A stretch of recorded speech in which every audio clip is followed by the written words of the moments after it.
Instagram काय, Facebook add, त्याच्यावर ads येतात. म्हणजे मला तर आता असं वाटायला लागलं की माझ्या मनात जर असा काही विचार आला की मला फोन घ्यायचा आहे, तर आपोआपच त्याच्यावर ॲड्स यायला लागतात त्या AI मुळे किंवा अल्गोरिदममुळे. सो बेसिकली सोप्या शब्दात सांगितलं तर तुम्हाला जसं तुम्ही म्हणालात मला फोन घ्यायचा आहे, तुमचा एक युजर पर्सोना त्याच्याकडे असतो.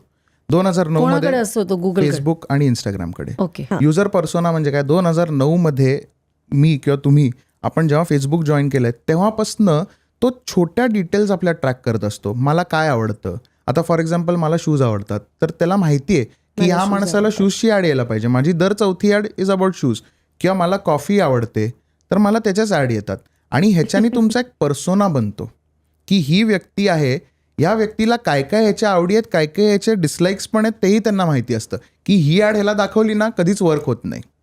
किंवा तुम्ही एखादं काही आता just adding on to you काही सर्च करत असाल, एखाद्या फ्लाईट तुम्ही सर्च करता युजली, आणि फ्लाईट सर्च केली की तुम्हाला सगळे, आज सिंगापूर एअरलाईन्सची ॲड आली, उद्या दुसऱ्या कंपनीची ॲड आली, परवा अजून कोणाची तरी ॲड आली. सो असे तुम्हाला यायला लागतात. सो तुम्ही सर्च काय करता ह्याच्यावरती पण मॅटर करतं. कारण तुमच्या कुकीज टॅप झालेले असतात ॲट द बॅकग्राऊंड. आता बऱ्याचशा देशांमध्ये त्या प्रायव्हसी पॉलिसीज आल्या. सो आता तुम्ही कधी वेबसाईटवर गेलात तर तिथे ऑप्शन येईल reject cookies or accept cookies. कारण पहिले असं व्हायचं की हे सगळा डेटा तो फेच करायचाच की मला काय काय या माणसाचं जाणून घ्यायचं आहे, हे व्हायचं. आता ते मोर रिफाईंड झालेलं आहे, पण आता सगळ्यांचे पर्सोनास बनलेले आहेत, त्यामुळे त्यांना माहिती असतं. मला असं आठवतं मी कोणाशी तरी काहीतरी बोलत होते कशाविषयी तरी, आणि मी उघडलं तर त्या ॲड्स यायला लागल्या. म्हणजे हे असं काहीतरी as if it is listening to मी.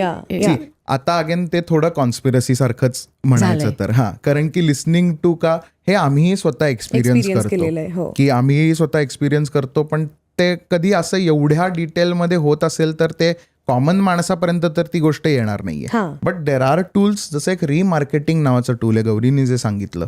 म्हणजे सोप्या शब्दात सांगायला गेलं तर रिमार्केटिंग हा एक कोड तुमच्या वेबसाईटवर इम्प्लिमेंटेड असतो. म्हणजे पण ह्याचा फायदा काय असतो, हा माझाच युजर जो माझ्या वेबसाईटवर येऊन गेलाय. म्हणजे उद्या तुम्ही माझ्या वेबसाईटवर आला, तुम्ही काही खरेदी केली नाहीत, पण तुम्ही माझ्या वेबसाईटवर येऊन गेलायत, म्हणजे you have shown interest in my website. तो कोड असा ॲक्टिवेट होईल की तुम्ही नंतर कुठच्याही साईटवर जाल, जसं तुम्ही म्हणालात सोशल मीडियावर जाल किंवा तुम्हाला न्यूज वाचायची आवड आहे बाबा, टाइम्स ऑफ इंडियावर जाल, तर तिथे तो माझी ॲड देत राहील. आणि मग तुम्हाला असं होईल अरे लीगल आहे पण ॲब्सोल्युटली दिस इज हे. किंवा आता अगदी आपल्या बायकांचा आवडीचा विषय शॉपिंग, आपण काहीतरी सर्च करतो किंवा एखाद्या शॉपिंग वेबसाईटला जातो. मी एखादी बॅग बघितली, एखादा टॉप बघितला, तो मला घेण्यात इंटरेस्ट आहे, पण मी दुसऱ्याच्या वेबसाईटला जाते ना, तिथे मला तोच दिसत राहतो सारखा. सो हे जे मार्केटिंग आहे की they keep on bombarding you की अरे नाही तू विकत घे, अरे नाही तू विकत घे, आणि मग इव्हेंच्युअली जाऊन आपण विचार करतो अरे घेऊया विकत आता. बरेच वेळा असं होतं ना की हे पुस्तक मी बघतो की आता मागवतो अमेझॉनवरनं, कधीतरी मागवीन, पण ते येत राहतं आणि मी विसरून जातो ॲट द बॅक ऑफ. पण नंतर माझ्या परत ते समोर आलं तर अरे येस मला मागवायचंच आहे. आणि लिगल काय, कारण तुम्ही अशा कुठच्या युजरला टॅप नाही करत, तुम्ही कोणाकडे बघताय जो तुमच्या वेबसाईटवर येऊन गेलाय, ज्याच्यात ऍक्च्युअली तुम्हाला इंटरेस्ट आहे. या ज्या जगभरातल्या मोठ्या हॉटेल चेन्स आहेत, हे टूल हे खूप छान पद्धतीने वापरतात त्यांच्याकडे युजर परत खेचून आणण्याकरता. कारण हॉटेल असं आहे, मी बघते, मी रूम्स पण टाकते, मी किती दिवस राहणार आहोत तेही त्याच्यामध्ये ॲड करते, मी त्याची प्राईजही बघते, पण ओके आज एवढी प्राईज आहे का, थोड्या दिवसांनी जरा परत बघू असं होतं. आणि मग जेव्हा मला तीच ॲड परत दिसायला लागते, मी जाऊन बुक करते.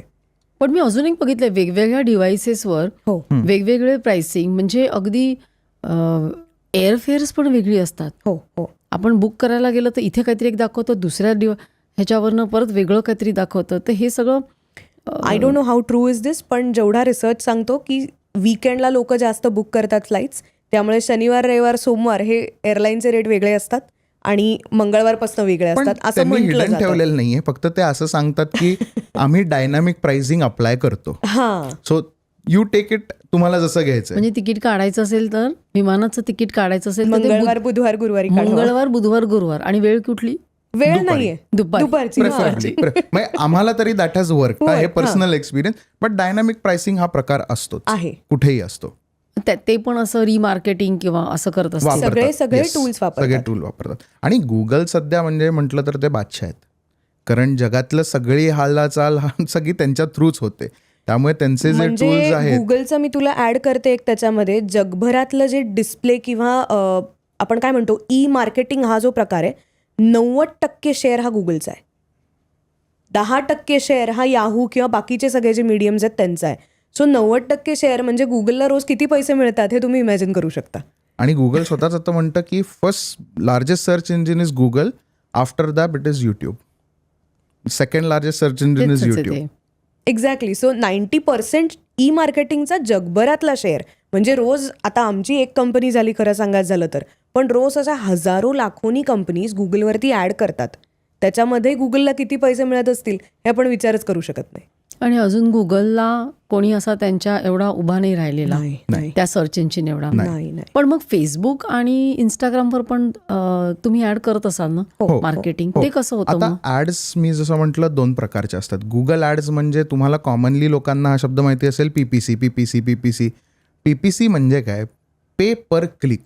म्हणजे मी एखादी वस्तू सर्च केली की मला टी शर्टच्या 10 ऍड आल्या, मी एकदा क्लिक केलं तर काही पैसे गुगलला जाणार आहेत त्याच्यातले. पण हे झालं गुगलवर. पण मी इंस्टाग्रामवर काय टी शर्ट साठी जात नाही. इंस्टाग्रामवर ज्या ऍड्स होतात त्या पण होतात, त्याला वेगळं म्हणतात, that is also PPC. Same concept दोघांचा सेमच आहे. इंस्टाग्रामवर मी काही ऍड करू शकतो. मला जे विकायचं आहे as a product, I can give ad of it. Instagram मला अलाउ काय करतं, मी जसं तुम्हाला म्हटलं की पर्सोना, उद्या मी बाबा हा कप विकत असेल आणि मला माहिती आहे की तुम्हाला त्याच्यात इंटरेस्ट असेल किंवा गौरीला त्याच्यात इंटरेस्ट असेल तरच मी ते ऍड तुम्हाला इंटरेस्ट बेस्ड ऍडव्हर्टायझिंग. माझी ऍड अशी पण फुकट नाही जायला पाहिजे की कोणालाही दिसते. मग इम्प्रेशन्स लाखो येणार, पण मला माहिती आहे की त्या इम्प्रेशन्सवर एवढीच नंबर ऑफ लोक क्लिक करणार आहेत. तुम्ही काय प्रकारचं ऑडियन्स टार्गेट करता ह्याच्यामध्ये सगळ्यात जास्त महत्वाचं आहे. आणि बरंच एक लोकांना पडतं की अरे नाही वो गलत इसको दिखाएंगे क्या ऍड. तसं नाही, त्यांना पैसे कसे मिळणार? जर पे पर क्लिक आहे ना. जर मी एखाद्या माणसाला ऍड दाखवली, फेसबुक माझ्याकडनं 500 रुपये फॉर एक्झाम्पल घेतोय. 500 रुपये कधी घेतोय? जर तेवढ्या नंबर ऑफ क्लिक्स त्यांनी मला जनरेट करून दिल्या तरच 500 रुपये तो घेईल. किंवा आता जसं आपण म्हणतो हे इंटरेस्ट बेस्ड ऍडव्हर्टायझिंगचा सध्या ट्रेंड खूप आहे की काय, आता गौरी आहे तर गौरीला काय बाबा गोष्टी आवडतात. जसं मगाशी सुमुख म्हणाला तसं तुमचं टॅपिंग होत असतं. काय प्रकारचं सर्च करते, पुस्तकं आवडतात का, फिरायला आवडतं का, अजून काही आवडतं का. किंवा आता जसं मी एक आई आहे आणि मी मुलीकरता जेव्हा काही गोष्टी बघते तर हे आता मॉम इन्फ्लुएन्सर्स आहेत किंवा ही बाकीची सगळी जी ॲड्स आहेत त्या इतक्या यायला लागतात त्याच्याशी निगडीत लगेच. म्हणजे मी एकच ड्रेस बघितला मुलीकरता तर तशा 10 कंपनीजच्या ॲड मला दिसायला लागतात. ही क्लिप शेवटपर्यंत बघितल्याबद्दल खूप खूप धन्यवाद. संपूर्ण एपिसोड बघण्यासाठी खाली दिलेल्या लिंकवर क्लिक करा आणि सर्व काही चॅनलला